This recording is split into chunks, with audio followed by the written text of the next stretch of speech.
यहाँ तक पढ़ाए थे, कोई दिक्कत है तो बताइए। नहीं पूछे हम क्वेश्चन? क्वेश्चन पूछ सकते हैं कहीं से भी, जितना पढ़ा दिए हैं। चुप हो गए सब आदमी, इसका मतलब पढ़े नहीं हो, यही ना? पूछ दें? आज नहीं पूछेंगे, एक दो लेक्चर ले लेते हैं तब पूछेंगे, है ना? मंडे या ट्यूसडे को, अगला अपकमिंग मंडे ट्यूसडे को टेस्ट होगा, ठीक है? उम्मीद करते हैं कि ये चैप्टर खत्म हो जाएगा, या जहां तक हम पढ़ाएंगे उसका हम टेस्ट लेंगे, और 70% से कम नहीं आना चाहिए अपकमिंग मंडे। हाँ 2-3 दिन के बाद।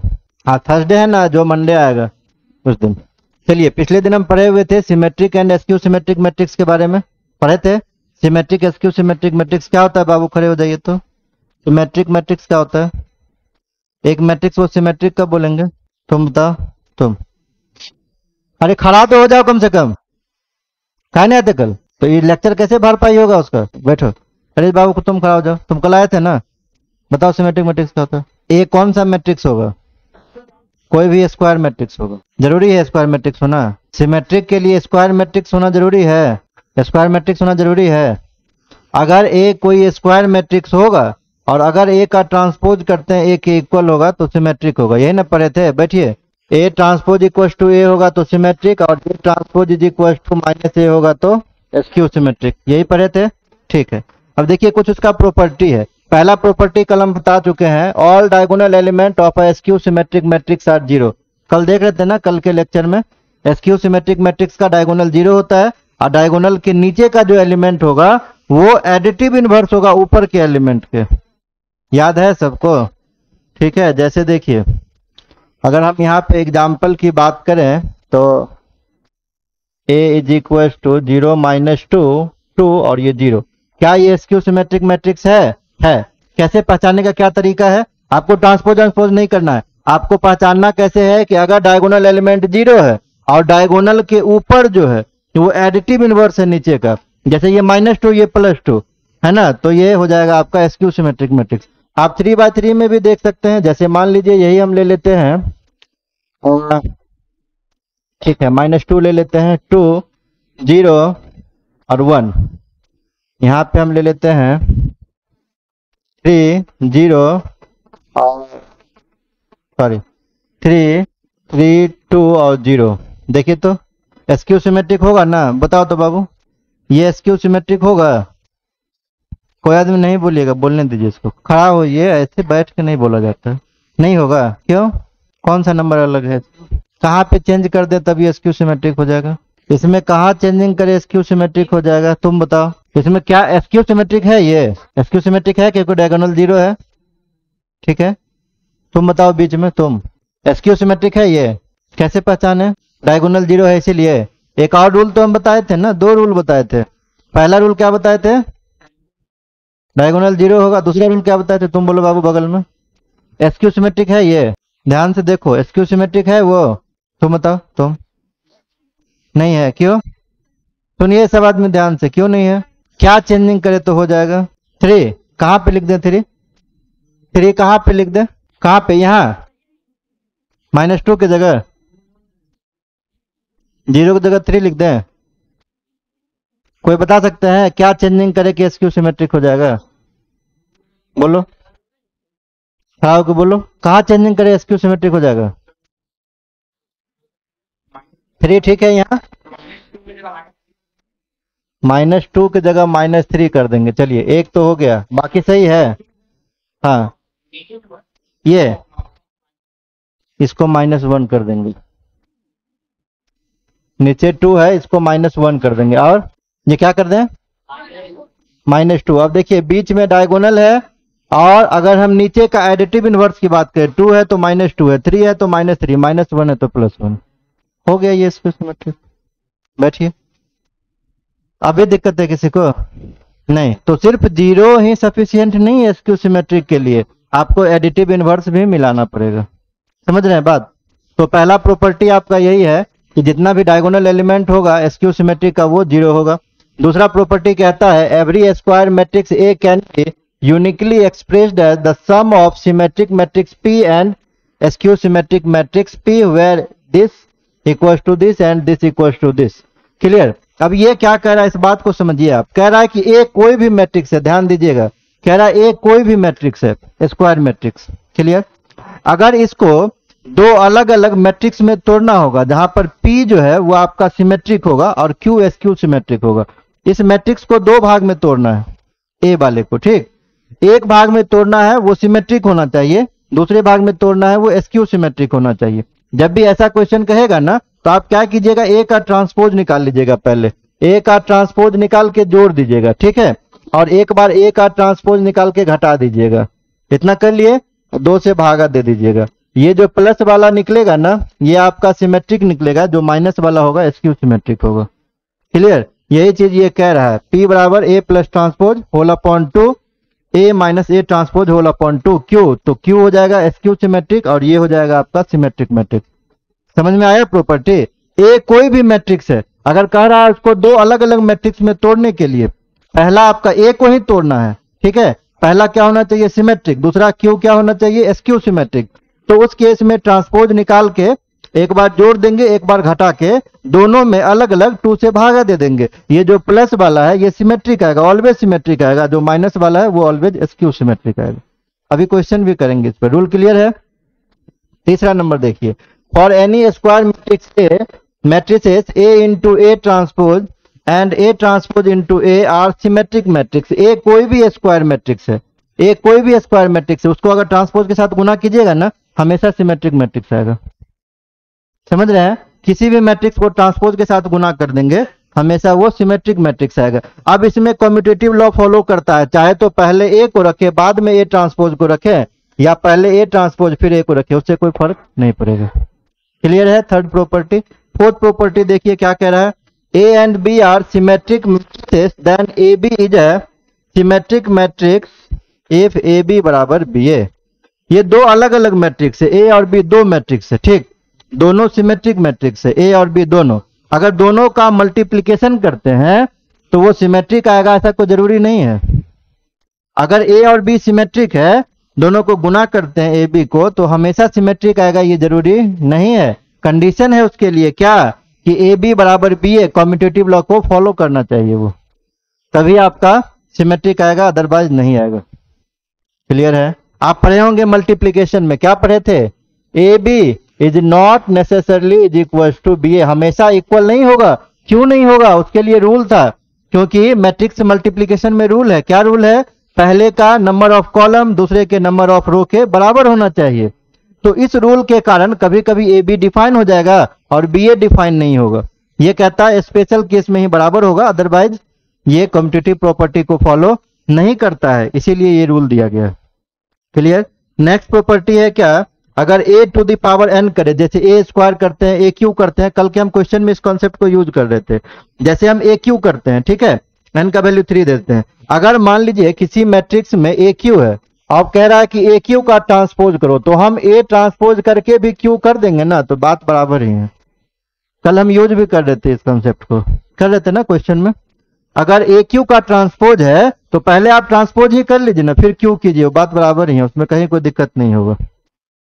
सिर्फ आपको ध्यान क्या देना है, जो ये n का वैल्यू है ना, जो पावर कर रहे हैं ना, वो पॉजिटिव इंटीजर होना चाहिए। और ऐसे भी हम जानते हैं, अगर हम a टू द पावर -3 देंगे तो कभी डिफाइन नहीं होगा, नहीं होगा ना। ये तो हमेशा पॉजिटिव ही होना चाहिए, जो भी हम पावर दे रहे हैं। तभी ना हम ए स्क्वायर करेंगे, तो ए स्क्वायर को लिखेंगे a इंटू ए। अगर पावर -2 कर देगा तब तो फिर रॉन्ग हो जाएगा, वो होगा ना। नेक्स्ट प्रॉपर्टी है आपका, all positive odd integers powers of SQ symmetric matrix और SQ सिमेट्रिक है ना, दिस, ये वाला प्रॉपर्टी कह रहा है। ये प्रॉपर्टी कह रहा था सिमेट्रिक के लिए, अभी जो हम ये रूल बता रहे थे ये वाला, ये सिमेट्रिक के लिए बता रहे थे। सेम कंसेप्ट है SQ सिमेट्रिक के लिए भी, लेकिन एक एक्सेप्शन है यहाँ पे। ये कह रहा है कि ऑड इंटीजर के लिए ही होगा, 1 3 5 7 9 11, सिर्फ उसी के लिए ये प्रॉपर्टी होगा। SQ सिमेट्रिक में, सिमेट्रिक में ये आपका किसी भी पावर के लिए होगा, 1 2 3 4 कुछ भी रहे, दोनों में अंतर आपको समझना पड़ेगा। ये रूल जो है ना, ये वाला रूल, ये वाला रूल जो है, ये वाला रूल अगर सिमेट्रिक होगा है ना तब ये बराबर होगा, लेकिन अगर SQ सिमेट्रिक है तब n सिर्फ ऑड इंटीजर होगा तभी बराबर होगा। समझ रहे हैं? हाँ, 1 3 5 7 n का वैल्यू होगा तभी होगा। जैसे a करते हैं, a का क्यू करते हैं, a टू द पावर 5 करते हैं, तभी बराबर होगा, अदरवाइज नहीं होगा SQ सिमेट्रिक के केस में। क्लियर। और सिमेट्रिक के केस में ये ऑलवेज इक्वल होगा। क्लियर है, एमसीक्यू के लिए ये क्वेश्चन। चलिए नेक्स्ट है आपका डिटर्मिनेंट ऑफ अ मैट्रिक्स। तो आप जानते भी होंगे, हम हल्का हो सकता है चर्चा भी किए होंगे। अगर A is equal to A I J be a square matrix then determinant of A be denoted by दो पैरेलल लाइन के बीच में रखते हैं, या तो हम लिखेंगे डिटर्मिनेंट ऑफ ए। क्लियर। जैसे एज फॉर एग्जांपल अगर हम कहते हैं A11 A12 A21 A22, ठीक है ना, तो इसका वैल्यू जो निकालेंगे दिस क्रॉस दिस माइनस में करते हैं। पहले इस दोनों को मल्टीप्लाई कीजिए A11 A22, फिर माइनस लिखिए, फिर क्रॉस में कीजिए, तो ये आपका हो जाएगा A21 और A12। क्लियर। तो डिटर्मिनेंट क्या होगा, determinant is always a square matrix. Clear. Determinant भी मैट्रिक्स का ही टाइप है। कौन सा मैट्रिक्स है, स्क्वायर मैट्रिक्स है। क्लियर, इस बात को ध्यान रखिएगा। और लिखेंगे कैसे, दो पैरेलल लाइन के बीच में, या तो हम लिख देंगे DET और ब्रैकेट में ए, DET stand for determinant, short में लिखा हुआ। अगर 3 × 3 का रहेगा, A11 A12 A13 A21 A22 A23 A31 A32 A33। अब ध्यान दीजिए, तो यहाँ पे इसमें क्या करते हैं ना, अगर इसका एक्सपेंशन रहेगा तो पहले क्या करते हैं, इस पोजीशन को बाहर करते हैं, इस पोजीशन को बाहर करते हैं। ये कौन सा पोजीशन है, पहला रो पहला कॉलम है, ये पहला रो पहला कॉलम है। तो पहला रो को और पहला कॉलम को इलिमिनेट कर दीजिए, आपके पास जो बचा उसको लिख दीजिए। पहला रो पहला कॉलम को इलिमिनेट कीजिए, आपके पास बच गया ये A22 A23 A32 और A33 लिख दीजिए। ठीक है, फिर माइनस करके ये सेकंड वाला निकालिए, A12 बाहर हो गया। कौन सा पोजीशन है इसका, पहला रो सेकंड कॉलम, तो पहला रो सेकंड कॉलम को इलिमिनेट कर दीजिए। बचा क्या आपके पास, 21 31 A21 A31 23 A33, फिर प्लस करके निकालेंगे A31 को बाहर, A13 को ना, प्लस करके हम बाहर निकालेंगे A13 को। पोजीशन है पहला रो तीसरा कॉलम, डिलीट कर दीजिए, ये चारों पोजीशन बच गया, इसको लिख लीजिए। तो A21 A31 और क्या बचा, A22 और A32। ठीक है। अच्छा, अब हमको एक बात बताइए आप, ये क्लियर है इतना सबको। अब इसका वैल्यू निकालना है, तो ये तो हम ऊपर बता ही दिए, ये 2 × 2 का है, तो इसका तो ऐसे ही निकालेंगे। पहले दिस क्रॉस दिस करेंगे, फिर माइनस दिस क्रॉस दिस करेंगे, बीच में माइनस होता है। क्लियर। कहाँ पे क्या बोल रहे थे, हाँ अभी हम वही चीज पूछ रहे हैं। अब देखिए यहाँ पे जितने भी आदमी, हो सकता है कुछ IIT का तैयारी भी किए होंगे, हमको एक बात बताइए कि ये हम पहला प्लस क्यों लिए, दूसरा माइनस, फिर तीसरा प्लस क्यों ले रहे हैं, ऐसा क्यों होता है। ये पहला प्लस लिए ना, दूसरा माइनस कर दिए, तीसरा फिर प्लस लिए, ऐसा क्यों, सब प्लस ही काहे नहीं कर दिए, सब माइनस क्यों नहीं कर दिए हम। क्वेश्चन समझ रहे हैं मेरा, क्वेश्चन समझ रहे हैं। पहला प्लस निकाले ना, दूसरा माइनस कर दिए, तीसरा फिर से प्लस कर दिया, ऐसा क्यों, सब माइनस ही काहे नहीं कर दिए, सब प्लस क्यों नहीं किए, ये क्वेश्चन है। किसी को पता है तो बताइए।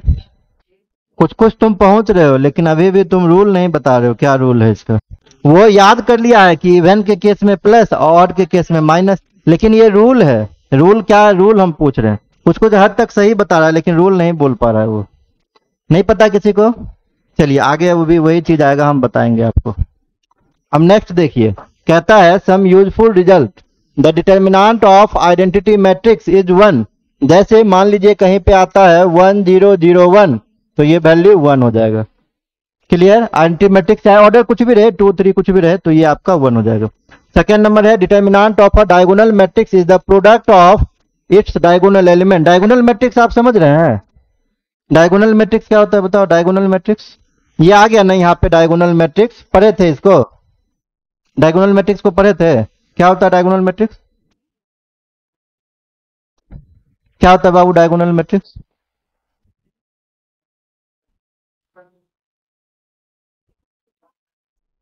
ऊपर में 4 आएगा, तो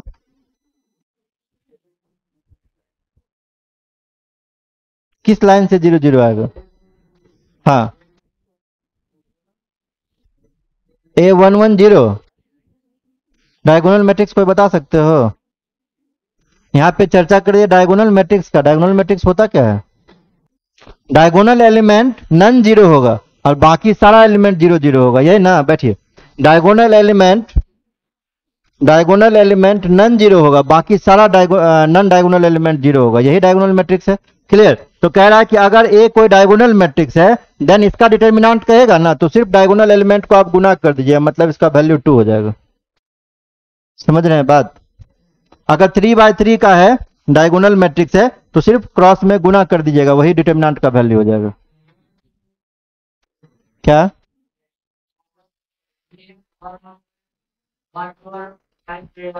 दो पंजे 10 हो जाएगा वैल्यू डिटर्मिनेंट का। क्यों होगा ये तुमको खुद सोचना पड़ेगा ना। जैसे मान लीजिए 2006 हम लेते हैं, इसको एक्सपेंड भी तो करेंगे तो 12 - 0 12 ही होगा। यही बात तो खाली वो प्रॉपर्टी बता रहा है कि क्रॉस गुना कीजिएगा वही हो जाएगा। ऐसे भी एक्सपेंड करे तो गुना ही तो हो रहा है वो, है ना? इसीलिए वो रूल ऐसे बता दिया आपको। फिर भी वही होगा। किसको? हमेशा मल्टीप्लाई होगा, आप करके देखिएगा ना। जैसे मान लीजिए हम ले लेते हैं 200 0 6 0 0 0 - 1, तो इसका वैल्यू जो होगा ये -12 होगा। आप एक्सपेंड भी कीजिएगा तो -12 ही आएगा, वो किसी भी ऑर्डर का रहे। ठीक है, अगला है determinant of skew symmetric matrix of odd order is 0। Determinant अगर ऑड ऑर्डर का है स्क्यू सिमेट्रिक में, जैसे मान लीजिए स्क्यू सिमेट्रिक में आप क्या पढ़े थे? स्क्यू सिमेट्रिक आप क्या पढ़े थे? स्क्यू सिमेट्रिक में आप पढ़े डायगोनल एलिमेंट 0 होगा और डायगोनल के ऊपर का एलिमेंट होगा वो एडिटिव इनवर्स होगा नीचे का, यही रूल पढ़े हैं। ठीक है, अगर हम मान लेते हैं, हम दे देते हैं 2 0 0, सॉरी हम ऐसे दे देते हैं, हम देते हैं 0 -2 2 0। क्या ये स्क्यू सिमेट्रिक है? क्या ये स्क्यू सिमेट्रिक? अभी लिखिए नहीं, ध्यान दीजिए ना, यहाँ बाद में लिख लीजिए। क्या ये स्क्यू सिमेट्रिक है? इसके डिटर्मिनेंट का वैल्यू बताइए तो कितना होगा? इसका डिटर्मिनेंट का वैल्यू कितना होगा? इसका डिटर्मिनेंट का वैल्यू कितना होगा? +4 +4 होगा। ठीक है, अब ये अगर ऑड ऑर्डर का हो, ये इवन ऑर्डर का है ना, 2 क्रॉस 2 का है।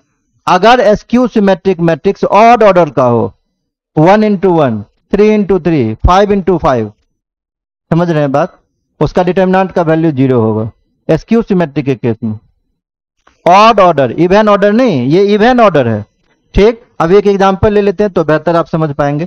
जैसे हम मान लीजिए -2 -1 0 0 और 3 ले लेते हैं, तो ये कितना हो जाएगा? यहाँ 2 हो जाएगा, यहाँ पे 1 हो जाएगा और यहाँ 3 हो जाएगा। स्क्यू सिमेट्रिक है, कितना ऑर्डर का? 3 × 3 ऑर्डर का है। ठीक है, इसका आप वैल्यू निकालिए तो डिटर्मिनेंट का देखिए तो कितना दे रहा है। इसका शॉर्ट में फटाफट वैल्यू निकाल के देखिए तो कितना दे रहा है। पहले तो आप करेंगे 0, पहले यही ना करेंगे 0 × समथिंग, इसको बाहर करेंगे, बाकी गुना करेंगे, फिर माइनस करके इसको बाहर करते हैं ना सेकेंड पोजीशन को, तो ये माइनस है तो माइनस माइनस +2 हो जाएगा। फिर ये और ये पोजीशन गायब होगा, 2 × 0 0 होगा ना, और 1 × 3 -3, कहाँ पे माइनस हो जाएगा। ठीक है, तो देखिए पहले तो हम 0 को निकालेंगे, अगर एक्सपेंड करेंगे तो 0 को निकालेंगे, 0 × समथिंग कुछ भी करेंगे 0 होगा। फिर से आप किसको बाहर निकालेंगे? -2 को, लेकिन साइन ऑलरेडी यहाँ माइनस होता है तो माइनस माइनस +2 कर दिए हैं, बाहर हो जाएगा दिस एंड दिस, 2 × 0 0 1 × 3 -3, है ना? तो माइनस माइनस फिर से ये प्लस हो जाएगा। जैसे ये हम करेंगे 2 × 0 तो 0, फिर बीच में माइनस साइन होता है ना, तो 1 × 3 करेंगे, नहीं माइनस ही होगा, हाँ सिर्फ 3 होगा। ठीक है, फिर -1 बाहर निकालेंगे, अब क्या बाहर हो जाएगा? दिस एट दिस एलिमिनेट होगा, 2 × -3 तो ये -6, 1 × 0 तो ये 0 हो गया, तो बचा कितना? 2 3 जा 6 और माइनस माइनस +6। कहीं गड़बड़ हो गया, देखिए तो क्या गड़बड़ है?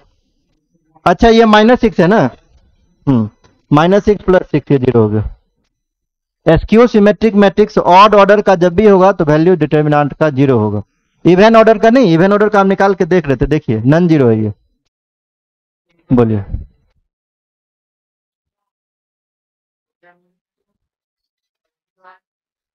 ये 0 -2 2 और 0 है, ठीक है। हाँ, कौन माइनस कहाँ गया?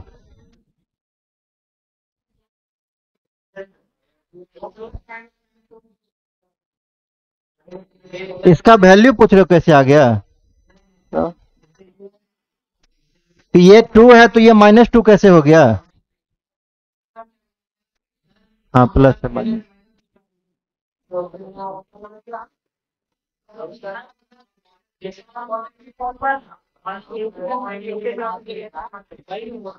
इसके हिसाब से निगेटिव होना चाहिए।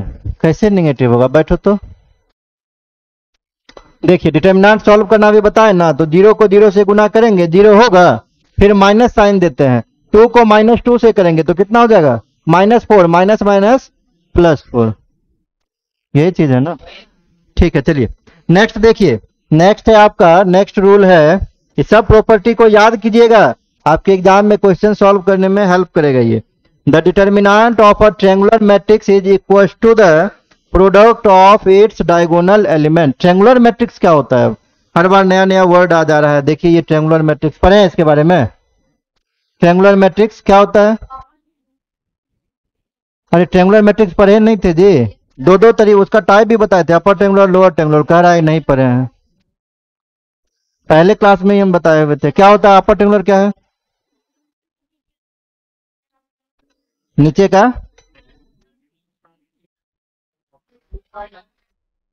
ऐसे नहीं बोलना है कभी भी, आपको बोलना है प्रॉपर्टी जो हम आपको बताए थे।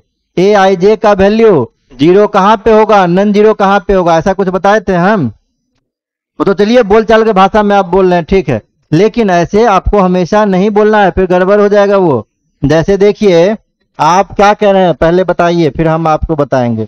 आप हमसे कह रहे हैं, हम क्या पूछे? कौन सा मैट्रिक्स पूछ रहे हैं? ट्रायंगुलर, ठीक है।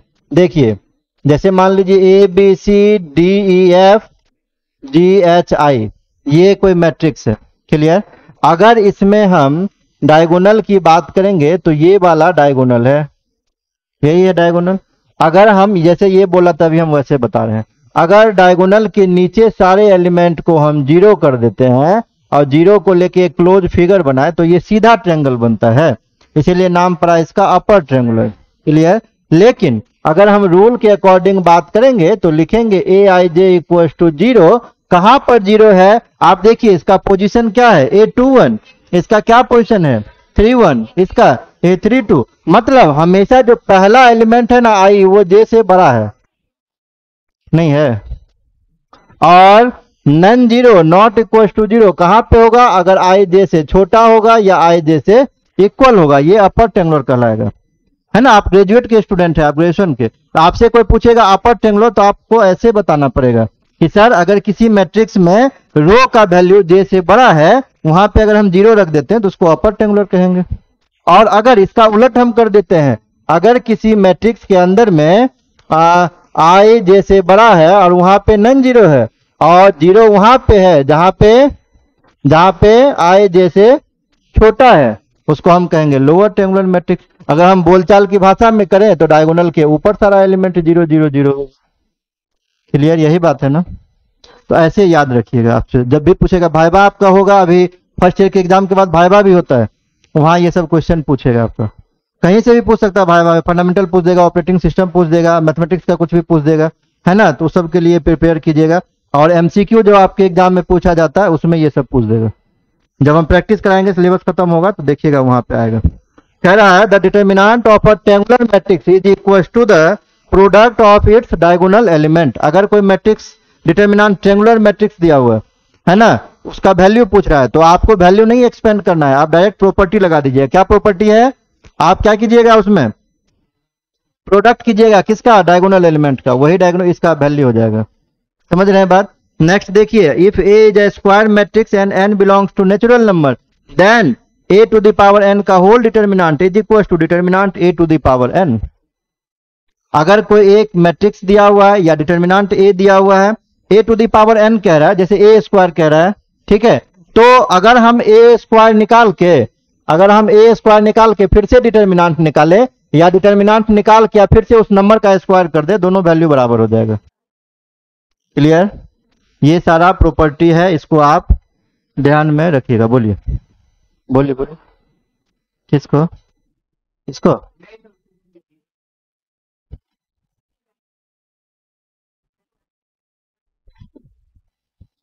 नेक्स्ट देखिए, ये क्वेश्चन दिया हुआ है, कह रहा है कि ए का जो वैल्यू है ये है 1101 और आई यूनिट मैट्रिक्स है, देन इसमें से कौन सा प्रॉपर्टी होगा ये सही होगा। हर केस में हम क्या देख रहे हैं, ए टू द पावर एन है। एन क्या है?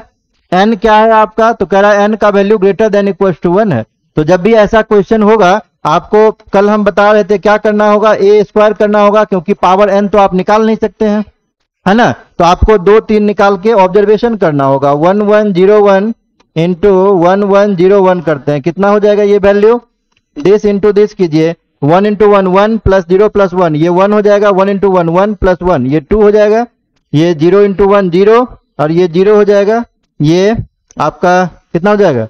1 हो जाएगा। जब आप क्यूब करेंगे तो ये ए स्क्वायर इंटू ए हो जाएगा। ए स्क्वायर का वैल्यू है 1201 इंटू 1101। जब इसको आप निकालिएगा तो ये निकलेगा दिस। क्या चेंजिंग आ रहा है? अगर हम स्क्वायर कर रहे हैं तो यहाँ पे 2 हो रहा है, बाकी सेम है। अगर हम क्यूब कर रहे हैं तो यहाँ 3 हो रहा है। तो ऑन अगर हम आपसे कहेंगे ए टू द पावर एन, कितना हो जाएगा? ये 1 0 और एन और ये 1 हो जाएगा, ये ना होगा। अब देखिए इसमें से कौन सा ऑप्शन सही है ये आपसे पूछ रहा है। तो इसके लिए आपको क्या करना होगा? पुटिंग मेथड यूज करना होगा। पुटिंग जानते हैं? पुटिंग जैसे हम क्या करते हैं ना, ऑप्शन में एन का वैल्यू 1 पुट कर देते हैं।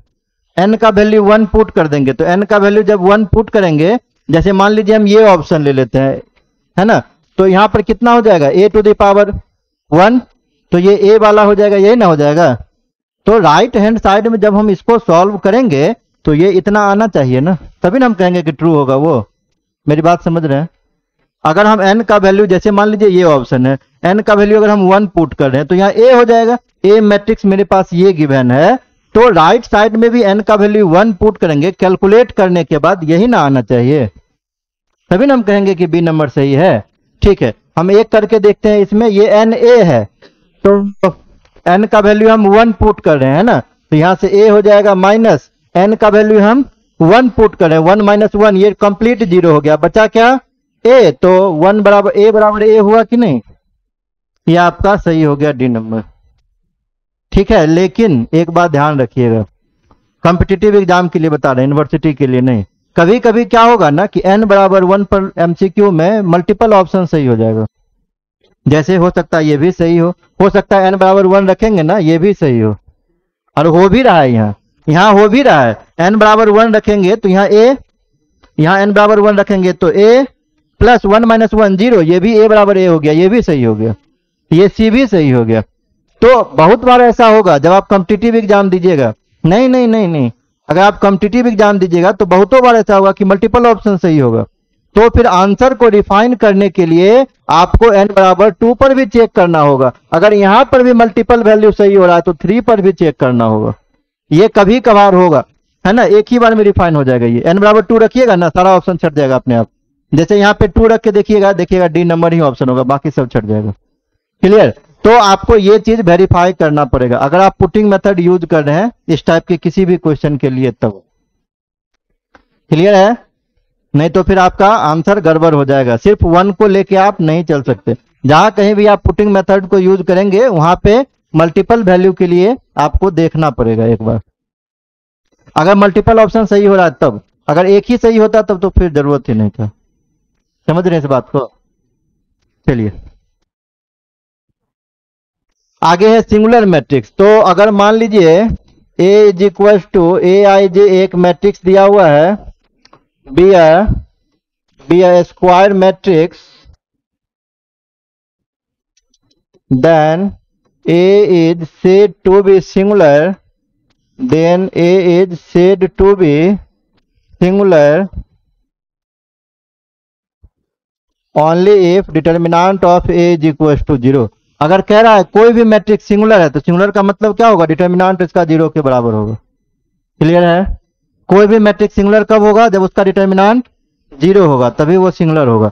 जैसे देखिए, बस एक लाइन का है वो। जैसे देखिए ये क्वेश्चन दिया हुआ है, कह रहा है कि x के कितने वैल्यू के लिए क्लोज इंटरवल में इसके कितने वैल्यू के लिए ये सिंगुलर है। तो जब भी ये कह रहा है कि सिंगुलर है तो आपको क्या करना पड़ेगा, इसका डिटर्मिनेंट 0 करना पड़ेगा। ठीक है, तो ये हो जाएगा 3 x plus 3 minus 1 plus x minus 1 2 x plus 2 और 2, इसको 0 के बराबर करना होगा। क्यों 0 के बराबर किए, क्योंकि ये सिंगुलर है। ठीक है, अब इसको आप ब्रेक करना जानते हैं। 3 इंटू कितना हो जाएगा, -2 माइनस x प्लस 2, समझ रहे सब आदमी। सबसे पहले हम 3 को बाहर कर दिए, पहला रो पहला कॉलम एलिमिनेट हो गया, तो बचा कितना, ये 4 एलिमेंट। -1 को 2 से किए तो -2, फिर माइनस इसको इससे किए तो माइनस में ये प्लस हो जाएगा ना। फिर से हम इसको बाहर करेंगे, -1 प्लस एक्स है ना, इसको बाहर करेंगे। पोजीशन क्या है, पहला रो ये कॉलम, तो मल्टीप्लाई कर देंगे। हाँ, 3 2 जा 6 minus x plus 2 x plus 3, सही है ना, +2 इंटू, अब किसको बाहर करेंगे, 1 और 3 पोजीशन को, तो क्या हो जाएगा ये -3, इसको इससे करेंगे तो ये कितना हो जाएगा, प्लस एक्स प्लस 3 बराबर 0। 3 से 3 यहाँ कैंसिल आउट हो गया, तो बचा कितना आपके पास, यहाँ 2 से 2 हो गया, 3x और -1 प्लस एक्स, इसको गुना कर दीजिए आप, कितना हो जाएगा ये 6 माइनस एक्स स्क्वायर -5x -6, सही है ना, plus 2x is equal to 0। तो यहाँ से 6 से 6 भी कैंसिल आउट हो गया, तो बचा 3x। अब इसको गुना कर दीजिएगा, इसमें कितना हो जाएगा, -1 को इससे करेंगे तो एक्स स्क्वायर प्लस 5x और 6 तो खत्म हो गया, इसको इससे किए तो -x3, इसको इससे किए तो -5x स्क्वायर और plus 2x is equal to 0। तो फिर कितना हो जाएगा ये आप क्या हो गया, 3x plus 2x 5x minus 3x और ये प्लस में 2x, तो 5x हो गया ना, ये माइनस में बाहर निकलेगा तो -x square minus minus plus x3 हो जाएगा। ये हो जाएगा -x स्क्वायर प्लस x3, और क्या निकला बाहर, -x square plus x3 plus 5x square और -5x, ये निकला plus 5x square minus 5x equal to 0, यही ना, ये दोनों कैंसिल आउट हो गया, बचा कितना, प्लस 4x स्क्वायर बराबर 0। सॉल्व करना सब आदमी जानते हैं, एक्स स्क्वायर कॉमन ले लेते हैं हम, एक्स स्क्वायर कॉमन है ये, तो कितना हो जाएगा, x प्लस 4 ना, दो वैल्यू आ गया x का, क्या क्या आ गया, 0 आ गया और -4 आ गया। क्लियर है यहाँ तक, लेकिन अभी भी इसमें कुछ बात बचा हुआ है। अब फिर क्वेश्चन को ध्यान से आप पढ़िए, क्या कह रहा है क्वेश्चन, पहला लाइन पढ़िए, for how many values of x in the closed interval -4 से -1। क्लोज इंटरवल के बारे में जानते हैं आप लोग, क्या जानते हैं बताइए तुम। जैसे अगर हम कहते हैं -4 से लेकर -1, इसका मतलब और इसका मतलब पूछ रहे हैं आपसे, क्या मतलब है दोनों का,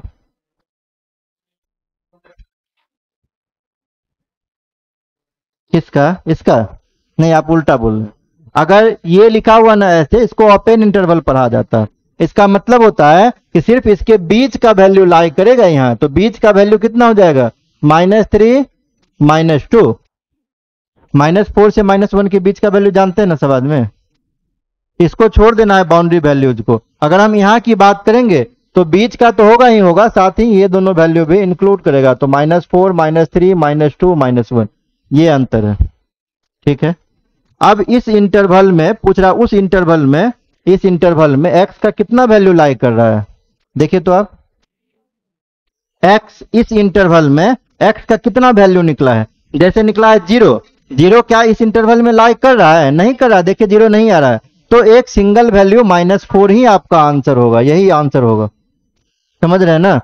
देखिए यहाँ पे अब ऑप्शन, तो आपका यहाँ से टिक हो जाएगा क्या, ओनली वन वैल्यू, 1, एक ही वैल्यू आ रहा है। वह हाउ मेनी वैल्यूज पूछ रहा है, एक्स का वैल्यू नहीं पूछ रहा है, कितना वैल्यू होगा, तो एक वैल्यू होगा। क्लियर है, यहीं तक आप रहने दीजिए, अगला लेक्चर है एडजॉइंट, उसको हम कल के क्लास में पढ़ेंगे। प्लस माइनस का टेक्निक है ना, दो वर्ड होता है, एक वर्ड है माइनर और एक वर्ड है कोफैक्टर, ठीक है ना। तो अगर हम अब ध्यान दीजिएगा, ये पूछ दिया तो हम बता देते हैं, A11 12 21 और 22, ठीक है ना। इसको हम फिर पढ़ेंगे, कल का क्लास मेरा कल भी है क्लास, उसमें हम पढ़ेंगे कोफैक्टर के बारे में। तो कोफैक्टर का फॉर्मूला होता है ना -1 to the power i plus J into minor of A I J, ठीक है। अब अगर हम ऑड नंबर का कहते हैं, जैसे मान लो तुमसे हम पूछते हैं 12 का कोफैक्टर कितना होगा, A12 का कोफैक्टर, ठीक। तो फॉर्मूला क्या है, -1 to the power i plus J, तो -1 to the power i plus J, ये i है और ये j है, तो ये क्यूब हो जाएगा ना, हम -1 का क्यूब होगा तो निगेटिव हो जाएगा वो। इसीलिए वो पोजीशन क्या था आपका, जहां माइनस हो रहा था, A12 पोजीशन हो रहा था ना, इसीलिए माइनस आ रहा था। A22 पर करेंगे तो -1 टू द पावर 4 पॉजिटिव हो जाएगा वो। यही कंसेप्ट कल के क्लास में हम इसी को पढ़ेंगे, माइनर और कोफैक्टर, इसी का डिस्कशन है कल का।